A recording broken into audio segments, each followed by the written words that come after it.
हम जो टेंशन में आते हैं वो क्यों आते हैं? हम अपने आप को मुकम्मल अल्लाह के हवाले करते नहीं। हम चाहते हैं थोड़ा थोड़ा इस्लाम भी, थोड़ा थोड़ा कल्चर भी, थोड़ा सा सियासतदान भी, थोड़ा सा अपनी कौम भी, थोड़ा सा अपने बॉस भी, सारी चीज, थोड़ा सा बेगम भी, चाहे वो खिलाफ शरीयत ही हुक्म दे रही हो, बेगम की मानो लेकिन खिलाफ शरीयत बातों में तो नहीं ना, थोड़ा सा औलाद भी। तो इतने सारे जिसके खुदा हों, इधर भी खुश उधर भी खुश उधर भी खुश करना है, तो हजारों तो दिलबर है, किस किस को दे दिल, मुसीबत में है जान और हम अकेले और हमने दिलबर बहुत सारे बना लिए। तो वही टेंशन होगी जो 4 बीवियों वाले की होती है।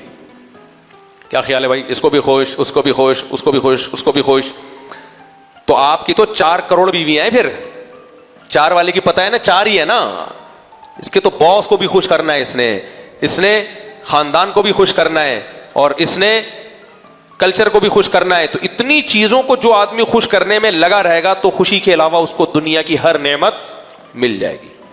और जिसने हदफ बना लिया भाई अल्लाह, बस भाड़ में जाए ऐसी की तैसी यार, समझ रहे हो? तो सबसे पहला फायदा उसको पता है क्या होगा? खुशी, उसके सबसे पहला फायदा उसको होगा कि उस खुशियां उसकी झोली में आके गिर जाएंगी। और जब उसको शैतान टेंशन देगा ना कि नहीं फला भी मुखालिफ, तो एक चीज तसल्ली देती है, सबसे बड़ी तसल्ली पता है, दुनिया में सबसे बड़ा गम भी एक है, सबसे बड़ी खुशी भी एक ही है। एक चीज ऐसी है कि वही सबसे ज्यादा गम देती है इंसान को, उसका तसव्वुर, और वही चीज ऐसी है कि लाइफ स्टाइल सही कर लो तो उसका तसव्वुर आपको सबसे ज्यादा खुशी देगी, वो है मौत। समझता है कि नहीं समझता? दुनिया में सबसे बड़ा गम क्या है? हमने मरना है। अगर आज हमें कोई आके बता दे मरोगे नहीं, हो सकता है खुशी से मर जाएं हम। वो एक आदमी की लॉटरी निकली ना, बस बयान खत्म होने वाला है। एक आदमी की लॉटरी निकली 1 अरब रुपए की। तो लॉटरी जिस कंपनी ने निकाल के दी तो उन्होंने बोला कि हम एकदम इस आदमी को जाके बताएंगे तुम्हारा 1 अरब रुपए निकला है, तो खुशी से मर ना जाए। तो जो साइकोलॉजिस्ट होते हैं उनको हायर किया कि आपने आराम आराम से इसको जाके ये खुशखबरी देनी है कि दिमाग इसका हिल ना जाए कहीं। तो वो चले गए डॉक्टर, उसके पास एक डॉक्टर को हायर किया, ये बहुत बड़ा स्पेशलिस्ट है अमेरिका में और बड़े बड़े पागलों का इसने इलाज किया है, तो तुम जाके आराम आराम से बताना। वो डॉक्टर बड़ा अफलातून बुखरात, वो जाके उसको कहता है देखो फर्ज करो अगर तुम्हारा 1 करोड़ निकल जाए तो तुम क्या करोगे? अभी निकला नहीं है, शौक में नहीं जाना, फर्ज करो। तो उसने कहा कि मैं ये करूंगा, फलाना फलाना काम करूंगा। मैं होता तो 4 शादियां का बोल देता। खैर, तो उसने कहा बस निकल गया तुम्हारा 1 करोड़ है। 1 करोड़ निकल गया? हाँ निकल गया 1 करोड़। लेकिन एक नहीं, एक बात और, अगर तुम्हारे 10 करोड़ निकले तो ऐसे ऐसे लाया, आहिस्ता आहिस्ता 1 अरब पे आ गया। बोला अगर 1 अरब निकला तो क्या करोगे? वो कहते 50 तुझे दे दूंगा। डॉक्टर गया, डॉक्टर खुशी से हार्ट अटैक हो गया उसको। समझ रहे नहीं? तो क्या कह रहा था यार, मैं फिर बात को खत्म करना चाहता हूं, फिर दाएं मैं हो जाता हूं। जल्दी बताएं, आपको गिच्ची पकड़ के रखा करो ना। हाँ, मौत की बात चल रहा था, बस ये बयान खत्म करता हूं। तो मौत का जो तसव्वुर है वही इंसान के लिए सबसे बड़ी टेंशन, लेकिन टेंशन खत्म करने का सबसे बड़ा जरिया भी मौत का तसव्वुर। अगर चाहो तो, नहीं चाहो तो सबसे बड़ी टेंशन ही मौत है। कोई आपको आके बता दे कि आप मरोगे नहीं, तो मरोगे कि नहीं मरोगे? खुशी से, खुशी से मर जाओगे आप। हालांकि वो बताने इस सिलसिले में हाजिर हुआ था कि आप मरोगे नहीं, लेकिन आप खुशी से मर, इतनी खुशी होगी इंसान को अगर पता चल जाए मरोगे नहीं। तो सबसे बड़ी टेंशन इंसान के लिए है कि यार मरना है एक ना एक दिन। तभी लोग कब्रिस्तान नहीं जाते, मार्केटों में जाते हैं, मुर्दों को देखते नहीं है, मुर्दों को नहलाते नहीं है, डर लगता है हाय हाय हम भी ये, हमारा भी ये ना हो जाए। लेकिन अल्लाह ने जो टेंशन खत्म करने की सबसे बड़ी गोली हमें दी है, वो भी क्या दी है? मौत। कि दुनिया मुसाफिर खाना है। समझ रहे हो कि नहीं समझ रहे? ला यगुर्रन्नकुमुल हयातुद दुनिया, तुम्हें दुनियावी जिंदगी धोखे में ना डाले, क्योंकि ये खत्म होने वाली चीज है। जो खत्म होने वाली चीज है उससे उसको इंसान ज्यादा लेफ्ट बोलो नहीं कराता। ये ऐसी सुकून की चीज है, इसी बेस पे लोग अल्लाह की राह में अपनी जानिब कुर्बान कर देते हैं। वो मौत जिससे दुनिया भागती है, वो जाके उस मौत को गले लगाते हैं कि यार कल तो मरना है ना, तो आज मर जाओ, 10 20 30 साल और जिंदा रहेंगे ना, मुबारक मौत, मर जाओ। ये वो जज्बा है जो इंसान को शहादत गले लगाने पर मजबूर कर देता है। अगर पता चल जाए ना मरना नहीं है, मस्जिदें खाली हो जाएंगी। समझ रहे हो? लोग शराब कबाब में लग जाएंगे। मौत का तसव्वुर जहां बहुत बड़ी टेंशन है वहां बहुत बड़ी टेंशन से बचाने का जरिया भी है। तो जब भी कोई परेशानी हो दीन की राह में, कोई मुश्किलात हो, आपने क्या तसल्ली देनी अपने आप को, सब खत्म हो जाएगा भाई। वो जो पैगंबर दुनिया में आए थे, हम पैगंबरों से आला हो सकते हैं ना? वो पैगंबर दुनिया से चले गए, उन्हें हसरत होगी ना कि सब हमारे खिलाफ है, हालांकि हम इनके लिए पैगंबर से ज्यादा कोई उम्मत का खैरख्वाह हो सकता है? कोई खैरख्वाह नहीं हो सकता। लेकिन वो पैगंबर भी क्या सोचते होंगे, भाई जाना किसके पास है? अल्लाह के पास। इन्होंने भी आना है, अल्लाह वहां बता देगा कौन सही था कौन गलत था। तो मुसलमान के लिए सबसे, देखो हमें गम में दुआ भी सिखाई गई है, उसमें भी मौत सिखाई गई है।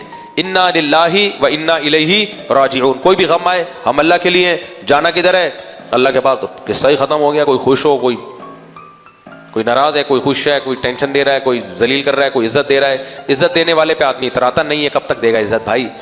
जनाजा पढ़ के दफना के 3-4 दिन के बाद भूल जाएंगे। इतने बड़े बड़े बुजुर्ग दुनिया में आए जिनकी बड़ी इज्जतें थी, लोग मरा करते थे, लोग चाहते थे सारी दुनिया मर जाए, ये ना मरे, मर गए, दुनिया से चले गए, किस्सा खत्म। तो भाई यहाँ की तो इज्जत भी ऐसी चीज है जिस पे इतराने की जरूरत नहीं है। आदमी कहते हैं खत्म हो जाएगी मेरे भाई, तो फ्री होने इतराने की, अपने औकात से आगे सोचने की क्या जरूरत है? ठीक है ना? और यहाँ की तो जिल्लत भी ऐसी है कि जिसके बारे में टेंशन ना, इससे इंसान इतराता है ना ज्यादा डिप्रेशन में जाता है। और ख़ास तौर पे जो लोग घर बनाते हैं ना, बड़े बड़े घर, सरिये डाल डाल के इतने मोटे मोटे पिलर, उनसे मैं कहता हूँ एक काम कर लिया करो, फिर बेशक घर बनाओ, करीब करीब में कब्रिस्तान में जाके खड़े हो जाया करो, बोलो इतना सरिया मैंने डाल दिया, आना थोड़े दिनों में कहाँ है, इसी घर से चारपाई उठेगी। तो इतना फ्री कराओ घर को जितना बनता है रहने वहने के लिए। फिर वहीं वही बात आ जाती है, लोग कहते हैं अपना घर अपना ही होता है। बिल्कुल अपना होता है, लेकिन अपना होता नहीं है। मसला सारा क्या है? समझ गए ना? देखिए मुफ्ती साहब तुम्हें क्या पता अपना घर अपना ही होता है। मैंने कहा भाई साहब हमें इतने बेवकूफ हम हैं नहीं जितने तुझे लग रहे। ठीक है, पहले ये तो साबित कर अपना होता है। तो अपना होता कहां है? अबे देखो जनाजे देखो यार, हमने देखा है ना, घर बनाया, रह, तभी तो लोग दुआ देते हैं घर बना लिया, अल्लाह करे रहना नसीब हो। इसलिए कहते हैं बहुत से बनाते हैं, रहना नसीब नहीं होता। औलाद भी कम वक्त रहती, जिसके लिए बनाया है वो लड़ रहे होते हैं ठा ठा करके ना, वो लड़ रहे होते हैं आपस में। तो बनाओ भाई, किसने मना किया है? दिल्ली लगाओ, ये फिर शोर ही मारा करो मेरा घर है, मुझे इससे बहुत घिन आती है। मुझे जब आपके मेरा घर है मेरा घर, मैं कहता हूँ बस कर यार बस कर, इतना सरिया तूने इसमें डाल दिया, अपनी हड्डियों में तूने सरिया बिल्कुल भी नहीं डाला। हड्डियों में सरिया डाल देता, घर झोपड़ी का होता, वो फिर भी ज्यादा अच्छा था।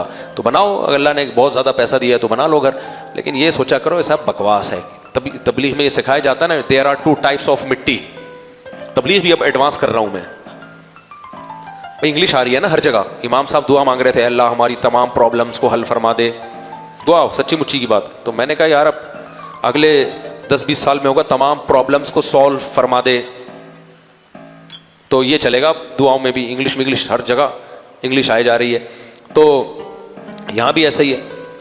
हाँ, पड़ी मिट्टी, तबलीग वाले कहते हैं मिट्टी की 2 किस्में, खड़ी मिट्टी, पड़ी मिट्टी। पड़ी मिट्टी ये है, खड़ी मिट्टी है जो बिल्डिंगों में बन गई है मिट्टी मेरे भाई। अल्लाह कहते हैं कि सब चीजें फयदरूहा काअन सफसफा, एक जल्जल आएगा तुम्हारी बड़ी बड़ी इमारतें सब पड़ी मिट्टी बन जाएंगी। सही है ना? क्या बन जाएंगी? तो ज्यादा फ्री होने की जरूरत नहीं है। बस वो लतीफा सुना के बयान खत्म कर रहा हूँ, ये फ्री होने का मतलब। वो एक चूहे की शादी थी ना, शेर की शादी थी, उसने बोला कि कोई नीच घटिया खानदान का जानवर नहीं आना चाहिए। जो भी ये कह रहा हो ना, मेरा घर मेरा बंगला मेरी गाड़ी, उसको ये लतीफा सुनाया करो, उसको ये लतीफा सुनाया करो।